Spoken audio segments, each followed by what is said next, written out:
সব ধরনের মানুষ সেই সুবিধাটা পাবে। কি সেটি? সেটি হচ্ছে পদ্মা ব্যারেজ নির্মাণ করা। প্রিয় ভাই বোনেরা, এই সমগ্র অঞ্চলকে ঘিরে আমরা পদ্মা ব্যারেজ নির্মাণ করতে চাই।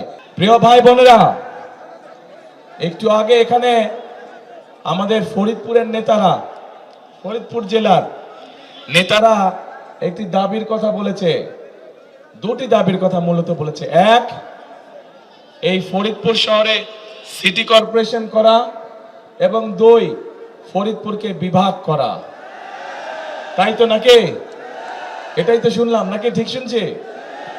আচ্ছা, তাহলে আজকের এই নির্বাচনী জনসভায় আপনাদের সকলের সামনে আমি এতটুকু বলতে চাই, ইনশাল্লাহ বিএনপি সরকার গঠন করলে আগামীতে ধানের শীষ আগামী 12 তারিখে নির্বাচনে জয়যুক্ত হলে পরে বিভাগ গঠন করলে যদি এলাকার মানুষের উপকার হয়, বিভাগ গঠন করলে যদি মানুষের সমস্যার সমাধান হয়, তাহলে ইনশাল্লাহ জনগণের সেই দাবি বিএনপি পূরণ করবে।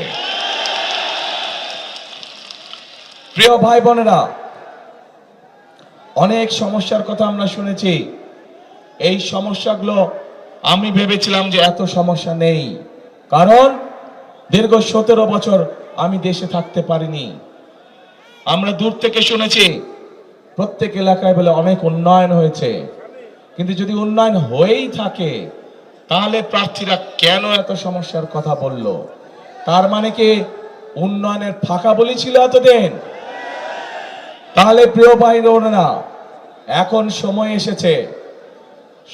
এসেছে আপনারা যে অধিকার ফিরে পেয়েছেন, যে অধিকার আপনাদের কাছ থেকে গত 1 যুগেরও বেশি সময় ধরে কেড়ে নেওয়া হয়েছিল, সেই অধিকার বাংলাদেশের মানুষ ফিরে পেয়েছে। এবং সেই অধিকার আদায় করার মাধ্যমে, অর্থাৎ আগামী 12 তারিখে বাংলাদেশের মানুষ তাদের সেই উদ্ধারকৃত অধিকার প্রয়োগ করার মাধ্যমে দেশের মানুষ দেশের অধিকার ফিরে পাবে।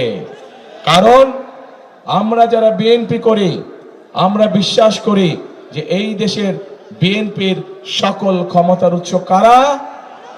জনগণ হচ্ছে সকল ক্ষমতার উৎস, এবং এই দেশের প্রকৃত মালিক হচ্ছে জনগণ। কাজেই যখন দেশে জনগণের কাছে জবাবদিহিমূলক একটি সরকার থাকবে, জনগণের কাছে জবাবদিহি করতে বাধ্য একটি সরকার থাকবে, তখনই একমাত্র সম্ভব দেশের এলাকার মানুষের সমস্যার সমাধান করা, তখনই একমাত্র সম্ভব দেশকে সামনের দিকে এগিয়ে নিয়ে যাওয়া।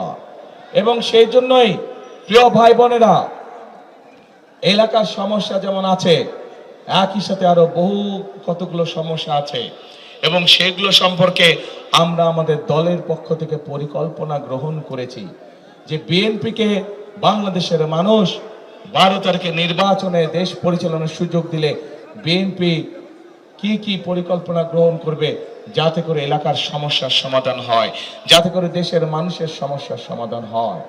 প্রিয় ভাই বোনেরা, এই এলাকা একটি অন্যতম প্রধান সমস্যা আছে নদী ভাঙন। আমরা পরিকল্পনা গ্রহণ করেছি যে নদী ভাঙন যেভাবে হোক আমাদেরকে এটার মধ্যে প্রতিরোধ গড়ে তুলতে হবে, যাতে করে এলাকার মানুষের জমি জমা আমরা রক্ষা করতে পারি। কারণ বৃহত্তর ফরিদপুর এলাকা কৃষি প্রধান একটি এলাকা। এই এলাকায় পাট শিল্প আছে, যেই পাট শিল্পকে যদি আমরা সহযোগিতা করতে পারি, এই পাট শিল্পের সাথে লক্ষ লক্ষ কৃষক ভাইরা জড়িত আছে, এবং এই পাট শিল্পকে সহযোগিতা করার মাধ্যমে একদিকে যেরকম কৃষক ভাইদের সুবিধা হবে, একইভাবে আমরা দেশকেও সামনে নিয়ে যেতে পারবো। এই পাট রফতানি করার মাধ্যমে, বিভিন্ন পাটজাত দ্রব্য রফতানি করার মাধ্যমে আমরা দেশে বৈদেশিক মুদ্রা অর্জন করতে পারবো। প্রিয় ভাই বোনেরা, এই ফরিদপুরের চর অঞ্চলগুলো নিয়ে প্রচুর পরিমাণের সোয়াবিন চাষ হয় না? হ্যাঁ, সোয়াবিন চাষ হয় কি? হ্যাঁ না না হয় না? এখানে সোয়াবিন চাষ হয় না? কম হয় কেন? ভুট্টা হয় না? ভুট্টা চাষ হয়, রাইট? হ্যাঁ, ভুট্টা চাষ হয়। এই ভুট্টা চাষের সাথে বহু কৃষক এটার সাথে জড়িত আছে, যাদের পাশে আমরা দাঁড়াতে চাই, যাদের পাশে দাঁড়ানোর মাধ্যমে সেই কৃষক ভাইদেরকে আমরা সহযোগিতা করতে চাই। এবং সে কারণেই প্রিয় ভাই বোনেরা আমরা সিদ্ধান্ত গ্রহণ করেছি যে বাংলাদেশে সকল কৃষক ভাইদেরকে আমরা একটি কৃষক কার্ড দিতে চাই, যেই কৃষক কার্ডের মাধ্যমে আমরা কৃষক ভাইদের কাছে যেই কৃষিজাত পণ্য উৎপাদন করে তার কাছে আমরা সেই ফসলের বীজ, সার, কীটনাশক, ওষুধ আমরা পৌঁছে দিতে চাই। অন্তত একটি সিজনের সম্পূর্ণ ফসলের আমরা পৌঁছে দিতে চাই, যাতে করে সেই কৃষক ভাই ধীরে ধীরে স্বাবলম্বী হতে পারে। প্রিয় ভাই বোনেরা, এই এলাকার বহু যুবক তরুণ আছে যারা শিক্ষার আলোয় আলোকিত, কিন্তু তাদের একটি সমস্যা আছে যে বহু মানুষের কাছে কর্মসংস্থান নেই।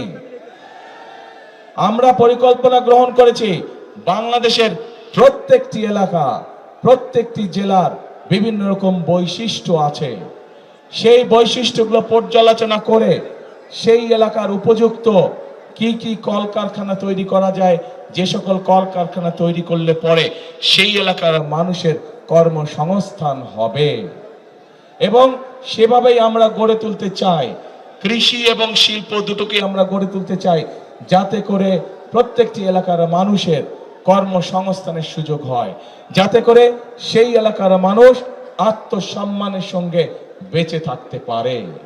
প্রিয় ভাই বোনেরা, আমাদের পরিকল্পনার একটি অন্যতম আরেকটি অংশ আছে, সেটি হচ্ছে বাংলাদেশের সমগ্র জনসংখ্যার অর্ধেক হচ্ছে নারী।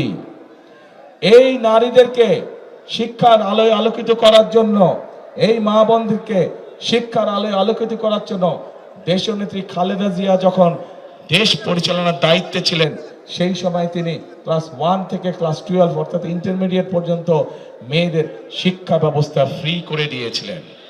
প্রিয় ভাই বোনেরা, আমরা যদি দেশকে সামনের দিকে গড়ে তুলতে চাই, আমরা যদি দেশকে সামনের দিকে নিয়ে যেতে চাই, তাহলে এই অর্ধেক জনগোষ্ঠীকে আমরা পেছনে রেখে আমরা কোনোভাবেই সামনে এগোতে পারবো না। কাজেই এই নারী গোষ্ঠীকে আমরা অর্থনৈতিকভাবে স্বাবলম্বী করে গড়ে তুলতে চাই, এবং সে কারণেই প্রত্যেকটি গৃহিণী কাছে আমরা, খেটে খাওয়া প্রত্যেকটি মানুষ, প্রত্যেকটি গৃহিণীর কাছে আমরা ফ্যামিলি কার্ড নামে একটি কার্ড পৌঁছে দিতে চাই, যার মাধ্যমে প্রতি মাসে তাদেরকে সরকারের পক্ষ থেকে একটি সহযোগিতা প্রদান করা হবে।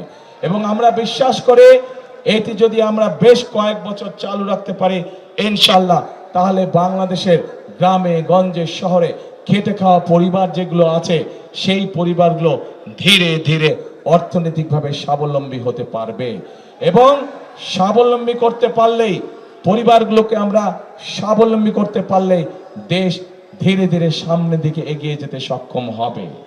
প্রিয় ভাই বোনেরা, আমরা দেশের এই যে এখানে উল্লেখ করে গেছেন, আমাদের কয়েকজন প্রার্থী এখানে উল্লেখ করে গেছেন যে মানুষের স্বাস্থ্য সেবা নিয়ে মানুষ অনেক কষ্টে আছে। প্রয়োজনের সময় ডাক্তার পাওয়া যায় না, প্রয়োজনের সময় মানুষ ওষুধ খুঁজে পায় না।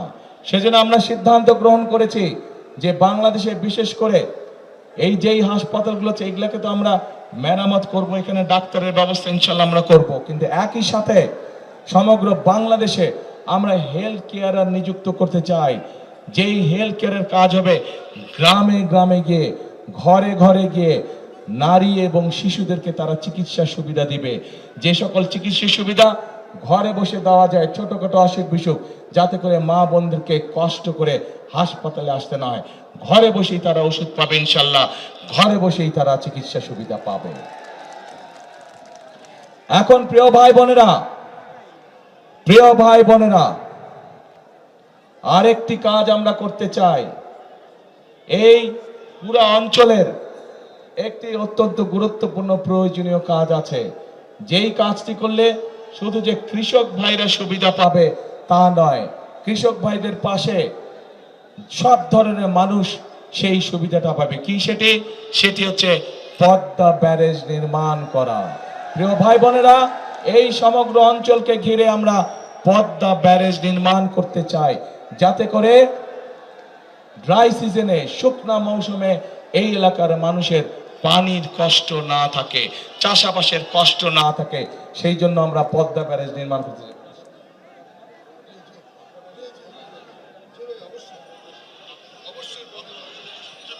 এই পদ্মা ব্যারেজ নির্মাণের কাজে আমরা হাত দিতে চাই। আপনারা কি আছেন এই পরিকল্পনার সাথে? কারা আছেন দেখি হাত তুলে। পদ্মা ব্যারেজ নির্মাণে কারা আছেন? হ্যাঁ, আপনাদের সমর্থন ছাড়া কিন্তু আমরা পারবো না। অর্থাৎ জনগণের সমর্থন ছাড়া সম্ভব নয় কোনো বড় কাজ করা। জনগণের যদি সমর্থন থাকে, ইনশাআল্লাহ বিএনপি যে কোনো বড় কাজ করতে সক্ষম হবে।